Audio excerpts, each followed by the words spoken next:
দীর্ঘ সময় দায়িত্ব পালনের পর গিয়েছিলেন ভাত খেতে, এরপরই নেন বিশ্রাম।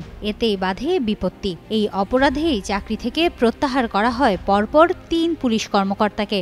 এ ঘটনা যেন আলোড়ন ফেলেছে দেশ জুড়ে। খাওয়া ও বিশ্রামের অভিযোগে প্রত্যাহার নিয়ে উঠেছে নানা প্রশ্ন।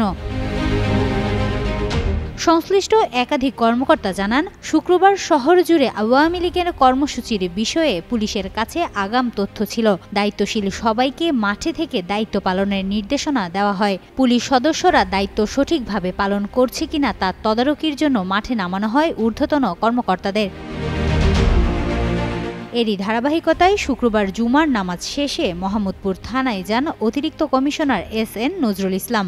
গিয়ে দেখতে পান থানার ৪ থেকে ৫টি গাড়ি ভেতরে ও সামনে রাখা আছে। ভেতরে গিয়ে ডিউটি অফিসারকে তার সিটে পাননি। পরে জানা যায় তিনি খেতে গিয়েছিলেন।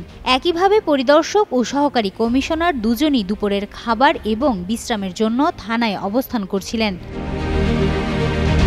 কার্যক্রম নিষিদ্ধ আওয়ামী লীগ ও এর অঙ্গ সংগঠনের ঝটিকা মিছিল ঠেকাতে মাঠে দায়িত্ব পালন না করে খাওয়া ও বিশ্রামে থাকার অভিযোগে ৩ পুলিশ কর্মকর্তাকে প্রত্যাহার করা হয়েছে। তারা হলেন মোহাম্মদপুর জোনের সহকারী কমিশনার মেহেদী হাসান, পরিদর্শক আব্দুল আলিম ও duty officer SI. Masudur Rahman. অতিরিক্ত কমিশনার এস.এন. নজরুল ইসলাম জানান যে শুক্রবারের নিরাপত্তা পরিস্থিতি নিয়ে পাওয়া রিপোর্ট সন্তোষজনক ছিল না। দায়িত্বপ্রাপ্ত সকল সদস্যকে আগেই মাঠে থাকার নির্দেশনা দেওয়া হয়েছিল, কিন্তু বাস্তবে দেখা গেছে একসঙ্গে খাওয়া ও নামাজে যাওয়ার কারণে মাঠে কার্যত কেউ ছিল না। তার মতে, এভাবে সবাই একসাথে দায়িত্বস্থল ত্যাগ করলে নিরাপত্তা ব্যবস্থায় ঝুঁকি তৈরি হয়। সংশ্লিষ্ট কর্মকর্তারা স্পষ্টভাবে ঊর্ধ্বতনদের কমান্ড অনুসরণ করেননি, যার ফলস্বরূপ তাদের বিরুদ্ধে প্রশাসনিক ব্যবস্থা নেওয়া হয়েছে বলে জানান তিনি।